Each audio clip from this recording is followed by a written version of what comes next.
HDFC mutual fund के managing director और CEO Navneet Manoj साहब। उनसे लेते हैं बजट पर उनकी पहली प्रतिक्रिया। नवनीत जी, बहुत बहुत स्वागत है आपका, धन्यवाद समय देने के लिए। बताएं सर, कैसा लगा आपको बजट? क्या वाकई में ये एक पॉपुलिस्ट बजट माना जाए या पिछले 10 सालों की तरह आगे बढ़ाने वाला इकोनॉमी को?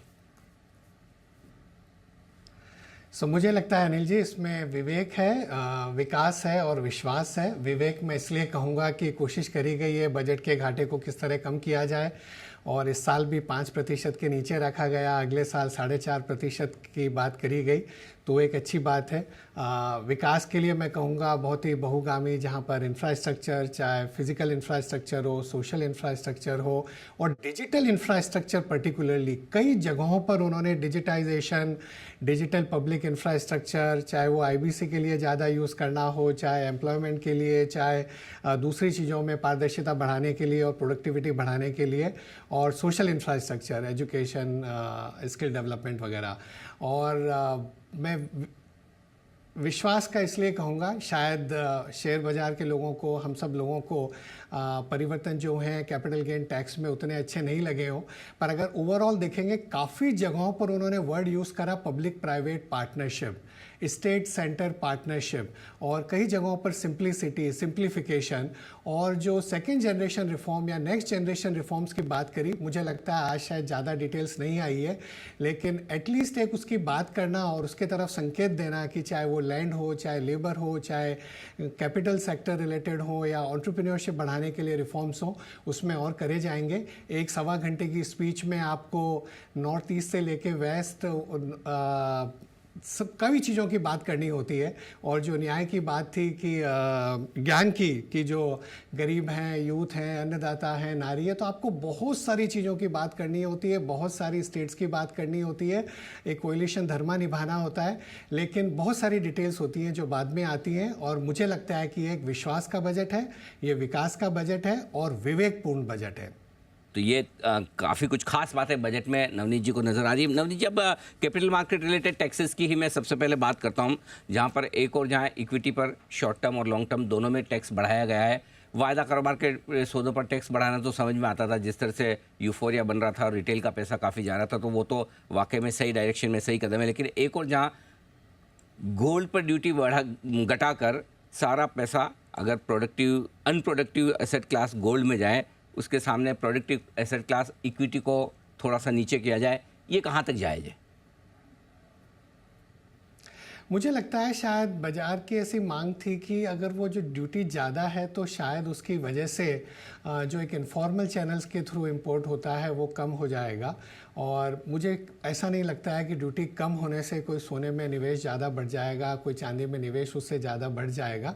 मुझे लगता है उसको एक फॉर्मल इकोनॉमी में लाने की तरफ एक प्रयास किया गया है, जो एक अच्छा प्रयास माना जाएगा। लेकिन दूसरी तरफ, जैसा मैंने पहले कहा कि शायद कैपिटल गेन्स टैक्स में बदलाव की कम उम्मीद की आकांक्षा नहीं कि बाज़ार को आशंका नहीं थी। और दूसरा, मुझे लगता है कहीं ना कहीं कॉर्पोरेट बॉन्ड मार्केट डेवलपमेंट के लिए, डेट म्यूचुअल फंड्स के लिए कुछ करा जाना चाहिए था।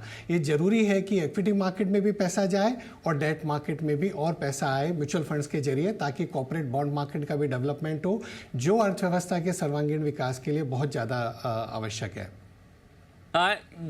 पूरा फोकस बजट में ये रखा गया है कि किसी न किसी तरह से जॉब क्रिएशन किए जाएं, और स्पेशली स्किल जॉब। क्या आपको लगता है कि इससे रूरल इकोनॉमी में और यूथ में जॉब क्रिएशन से वाकई में कंजम्पशन को बढ़ावा मिलेगा? मुझे लगता है, जैसे मैंने विकास की बात करी कि शायद सर्वांगीण विकास की कोशिश करी गई है, दोनों देखे गए हैं, रूरल इकॉनमी भी और अर्बन इकॉनमी भी, जो भी मेजर्स लिए गए हैं, मैन्युफैक्चरिंग भी, सर्विसेज भी और एग्रीकल्चर भी, यूथ की जहाँ पे आपने बात करी वो भी, और at the same time women development के लिए भी। तो मुझे लगता है कोशिश पूरी करी गई है। जैसा मैंने पहले कहा कि सारी चीज़ें एक ही घंटे में अनाउंस नहीं करी जा सकती, लेकिन मुझे लगता है कि डायरेक्शन अच्छा है, कंटिन्यूटी है बजट में, क्रेडिबिलिटी है, कन्विक्शन है, करेज है, और कई चीज़ें ऑफ कोर्स, जैसा मैंने कहा कि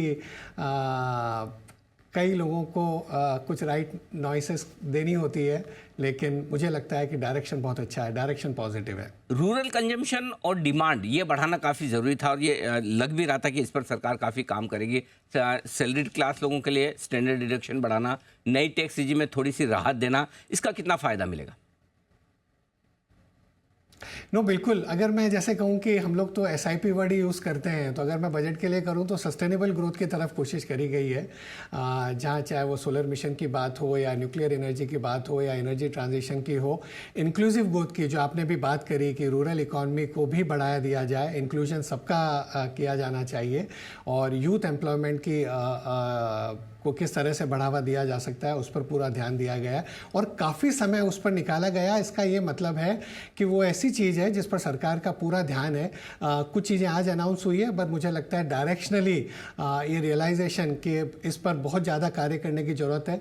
जिस तरह के टेक्नोलॉजिकल चेंजेस हो रहे हैं उसकी वजह से जहाँ एक और ऑटोमेशन बढ़ेगा, प्रोडक्टिविटी बढ़ेगी, बट उधर किस तरह से स्किल डेवलपमेंट करके और किस तरह से एक नए तरह के जॉब्स क्रिएट करे जा सके, तो एक अच्छी पहल है वो। और तीसरा मैं कहूँगा prudence. So sustainable growth, inclusion and prudence, I think ये तीनों पर पूरा ध्यान दिया गया, वो अच्छी बात है। जी, जिसे मैं अब बाजार के डायरेक्शन पर राय लेना चाहता हूँ। बजट के पहले भी लोगों को लग रहा था लाइफ हाई पर हैं, थोड़ा फ्रोथ है, यूफोरिया है, ओवरबोट है मार्केट, लेकिन ये बाजार ऐसा है कि किसी चीज़ से घटता नहीं है।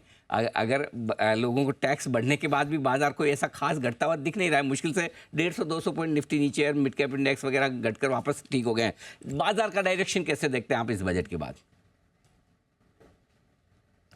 जो लॉन्ग टर्म का व्यू ले रहे हैं अनिल जी, उनके लिए तो एसआईपी के जरिए निवेश करते रहना चाहिए। शॉर्ट टर्म में तो आपको ज़्यादा पता होगा, आपके पास जो पैनल पर सब लोग बैठे हैं उनको ज़्यादा पता होगा। मेरे ख्याल में इवेंट अभी अपने पीछे निकल गया, तो अब सबका ध्यान वापस ग्लोबल डेवलपमेंट्स पर, सबका ध्यान वापस अर्निंग्स ग्रोथ पर, और सबका ध्यान अब इंक्रीमेंटल न्यूज़ फ्लो पर चला जाएगा। तो शॉर्ट टर्म में बाजार को प्रिडिक्ट करना मुश्किल है। वैल्यूएशन कुछ ऐसे एरियाज़ हैं बाजार में जहाँ पर वैल्यूएशन कुछ ज़्यादा हैं, वहाँ पर कुछ करेक्शन हो सकता है। तो ओवरऑल मैं कहूँगा कि कंसोलिडेशन वाला बाजार है, बट लंबे समय के लिए मुझे लगता है कि इस बजट के बाद कोई भी निवेशक को बिल्कुल घबराने की ज़रूरत नहीं है, और लंबे समय के जो निवेशक हैं उन्हें अपनी एसआईपी बिल्कुल जारी रखनी चाहिए, बढ़ाते रहना चाहिए। नवनीत जी, देश में बहुत कम एक्सपर्ट्स ऐसे हैं जिनके इक्विटी, डेट और बाकी एसेट क्लास पे आपकी जितनी गहरी पकड़ हो। अब ये बताएं कि इस बजट के बाद भी क्या इक्विटी ही सबसे बेस्ट एसेट क्लास अब भी लगती है निवेश के लिहाज से, या फिर दूसरे एसेट क्लास भी अब थोड़ी बेहतर होंगी? नहीं, एसेट एलोकेशन तो सबको अपने रिस्क एपेटाइट और टाइम होराइजन और अपना रिटर्न एक्सपेक्टेशंस के हिसाब से करना चाहिए। एक ओवरऑल होलिस्टिक फाइनेंशियल प्लानिंग करनी चाहिए जिसमें इक्विटी की भी जगह है, जिसमें डेट की भी जगह है, और थोड़ी सी कमोडिटीज़ की भी ज़रूरत है। तो जो मल्टी एसेट फंड हैं या जो हाइब्रिड फंड्स हैं उनके जरिए करी जा सकती है, और या आपके जो म्यूचुअल फंड डिस्ट्रीब्यूटर या एडवाइज़र हैं वो आपकी स्थिति देखकर आपको बता सकते हैं कि कौन से फंड्स में कितना लगाना चाहिए। डेट में भी अगर गवर्नमेंट फिस्कल प्रूडेंस के पाथ पर रहती है तो धीरे धीरे अगर फिस्कल घाटा कम होता चला जाता है, और जिस तरह से ग्लोबल बॉन्ड इंडेक्स इंक्लूजन की वजह से फॉरेन निवेशकों का पैसा अगर बॉन्ड मार्केट में आता है तो बॉन्ड मार्केट भी अच्छे हैं। ओके नवनीत जी, बहुत बहुत धन्यवाद आपका। बजट के तुरंत बाद आपने समय दिया और विस्तार से बजट के डायरेक्शन के बारे में हमारे दर्शकों को और आपके निवेशकों को आपने सलाह दी, राय दी, डायरेक्शन दिया। Thank you so much sir, बहुत बहुत धन्यवाद।